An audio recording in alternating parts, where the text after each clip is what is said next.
Ako po ay tumatayo ngayon para sa isang usaping pampersonal at pangkalahatang pribilehyo. Ginoong Pangulo, ang gulo-gulo na po natin. Ito pong huling pagdinig sa Blue Ribbon Committee na kung saan ay lumabas po ang isang testigo na nagngangalang Master Sergeant Orly Gutesa. Ako po ay nabansagan na kulang po sa kortesiya. Para sa akin po ay hindi po tama na nagpapasaringan po tayo ng ganun. Iisa po ang ating layunin.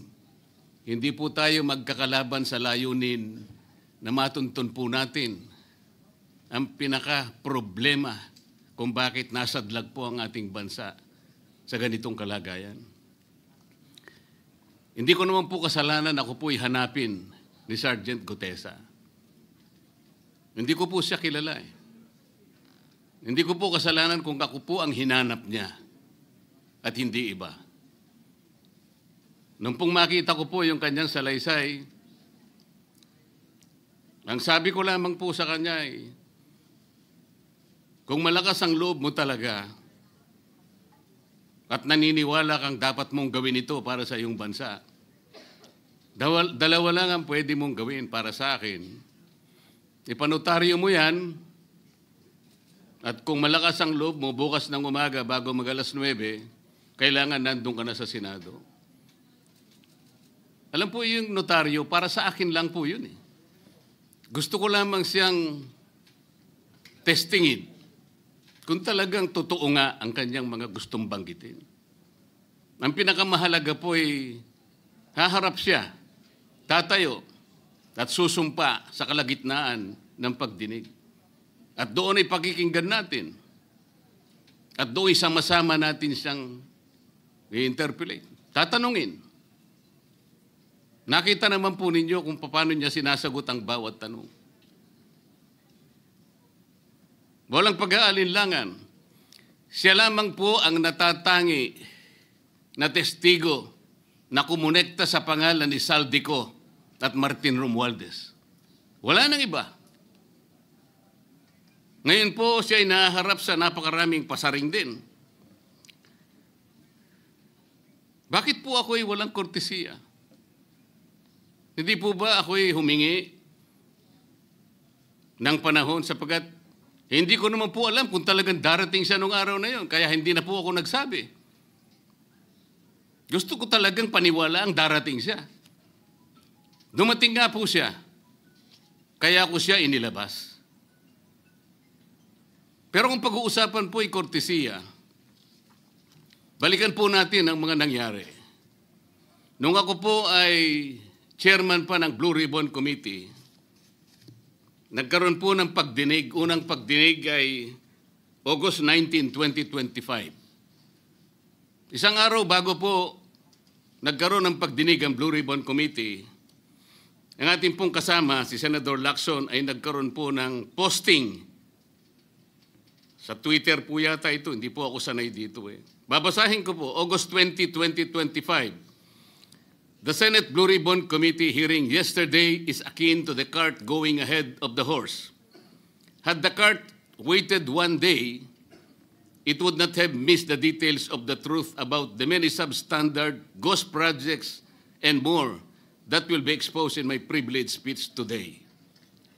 Yun po ba ay courtesy din?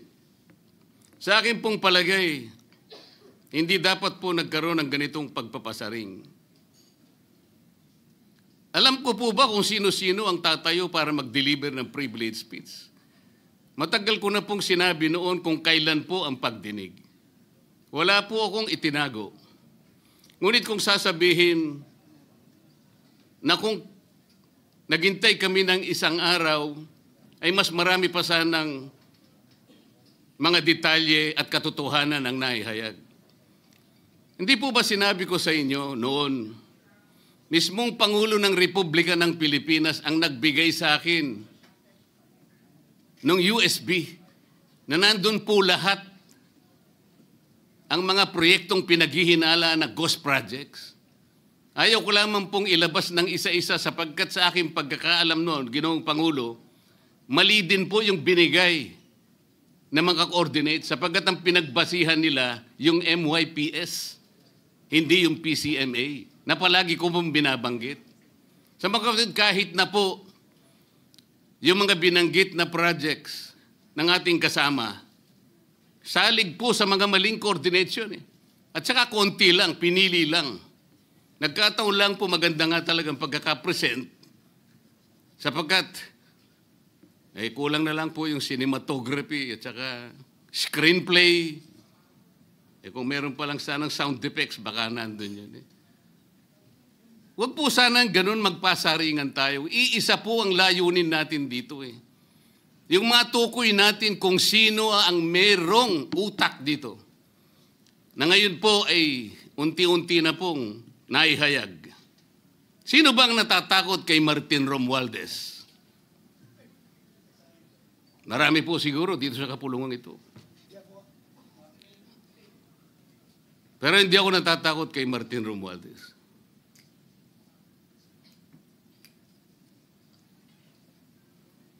Ngayon po, kino-question po yung notarization ng statement ni Gutesa. Dahil yung babae po, yung abogadong babae, nag-notarize, tinalikuran po niya ang kanyang signature, yung kanyang pirma. Nandyan po ba yung assistant natin para ipakita po natin? Ayan po yung huling bahagi ng dokumentong ninotaryo doon sa opisina ng abogadang babae na ngayon ay tinatalikuran niya ang kanyang pirma. Doon sa right side po, ayan po yung ninotaryo sa dokumento ni Gutesa. Yung kaliwa po ay iba pong dokumento. Tingnan po ninyo yung pagkakahawig. Ibig po ba ninyong sabihin, Ginoong Pangulo, yun pong notarial details, na yun po yung kulay blue, na kung saan nandyan yung PTR, nandyan po yung MCLE number, nandyan po yung kanyang roll number, ang kanyang address. Nakuha po ba ni Gutesa mula sa opisina ng abogada at in-stamp niya? Pagkatapos po yung detalye na nasa bandang kaliwa na kung saan makikita nyo document number, page number, book number, series of 2025. Makukuha po ba ni Gutesa mula sa libro, mula sa notarial register ng abogado? Paano niya makukuha? Tingnan po ninyo yung kabila, ganun din. Bakit po natin hahanapan ngayon si Gutesa at sasabihin pa natin dahil lamang tinalikuran ng babaeng nagnotaryo ang kanyang pirma? Pangkaraniwan na po kasi, Ginoong Pangulo, kahit pumunta kayo sa maraming lugar na kung saan nagnunotaryo, hindi nyo po makikita roon ang abogado. Iaabot nyo lang sa kanyang papel ninyo, pagkatapos isosoli niya sa iyo, pagkatapos nyo magbayad. Itatanong po ba ni Ginoong Gutesa, bago siya umalis, tatanungin po ba niya doon sa babaeng kausap niya kung sino man yun, Madam, kayo po bang may pirma nito? Wala pong ganun eh. Ngayon, kung tatalikuran po ng abogado na yon ang kanyang pirma, ako na po mismo ang magdidirect ng prosecution sa kanya para ma-disbar siya. Sapagkat ginagamit po niya yung opisina na yon. Pakita po ba natin, pwede po nating ipakita yung opisina, yung kanya, ayan po yung kanyang lugar. Ang opisina po niya ay sa Ermita, ngunit yan po ay ginagamit niyang address. Ayan po makikita ninyo. Notary Public 24/7. Ibig nyo sabihin, nandyan at hindi na natutulog yung abogado na yan. Sigurado meron isang tao dyan na pumipirma. At ginagaya na lamang nung kanyang staff o secretary yung pirma niya. Ganyan po palagi. Kalakaran. Kalakaran, ngunit hindi tama. Sapagkat sa batas po ng notaryo, kailangan nakaharap po yung magnunotaryo sa nagpapanotaryo. Bakit po niya ngayon sinabi na hindi niya pirma yon? Maaaring hindi niya pirma. Ngunit, tinayaan niya kung sino man ang taong yon. na ipirma yung dokumento. Kagaya po ng nasabi ko, naging academic na po yung notaryo sapagkat ang tao ay tumayo sa ating kapulungan. Binasa niya yung kanyang statement. Yung mga bayarang media nga po, sinasabi pa kino-quotes ko pa Bakit ko po siya sinabihan na dahan-dahan siya? Dahil po nung panahon na binabasa niya na yung kanyang statement, sinusundan po namin yung kanyang binabasa. Binigyan ko po ng kopya ang chairman ng Blue Ribbon Committee. Binigyan ko ng kopya ang ating Senate President at yung aking katabi si Senator Gatchalian dahil 4 lamang pong original ang meron kami. Yung binabasa pala niya ay Xerox copy kaya may naputol sa baba. Gusto ko lamang pong ma-record ng totohanan dahil doon sa umpisa po niya, merong isang linya po siyang nalaktawan. Alam po ito ng mga kasama natin na sinusundan po habang binabasa namin. Doon sa pangalawa po, 2 linya naman po ang nalaktawan niya. Kaya gusto ko lamang pong maging maayos ang pagre-record ng kanyang statement. Ano po sabi ng mga bayarang media? Hindi ko naman po nila lahat. Kaya ako po hindi nagpapa-interview sa kanila. Alam ko po ang karakter ng ating media ngayon. Nakakaawa na po ang kalagayan. Binanggit na po ng dating Senate President ang nangyari do sa statement ni Diskaya. Siya ang kauna-unahang nagbigay ng statement na kung saan binanggit ang 17 congressmen. Ngunit nakakapagtaka. Hindi na po natin tinutuntun yung 17 na yon. Kagaya na nga sinabi ng Senate President, napupunta na, natutuon na yung pagtuntun sa mga kasama natin dito. Bakit po? Natatakot ba tayo kay Martin Romualdez? Siguro po, yung iba sa inyo natatakot. Ginoong Pangulo, naghalo na po ang balat sa tinalupan. Bakit po? Ngayon ko lamang po nakita sa pagdinig ng Blue Ribbon Committee. Nandun po yung Justice Secretary. Hindi pa po natin natatapos na pagtatanungin yung respondent, yung resource person, na tayo po ang merong legal and physical custody.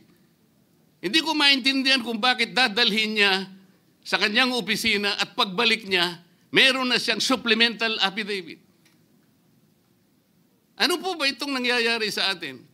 Meron na ba tayong alituntunin? Meron na ba tayong agreement sa pagitan ng DOJ at ang pag-imbestigang ginagawa natin sa Blue Ribbon Committee? Hindi ko na po maintindihan kung ang Blue Ribbon Committee is the investigative arm of the Department of Justice.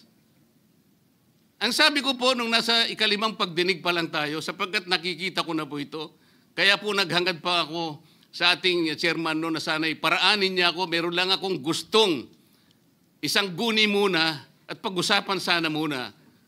Hindi naman po ako nabigyan ng pagkakataon kaya nagkaroon pa po ng konting sagutan doon.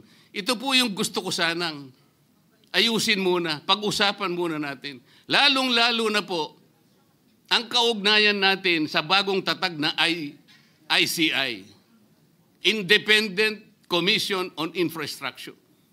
Ano po bang ugnayan natin dito? Hindi po ba tayo mag-uusap muna? Hindi ba tayo gagawa ng regulasyon muna? Meron po tayong mga doktrinang isinasaalang-alang. Nasaan na po ang institutional boundaries? Nasaan na po ang separation of powers?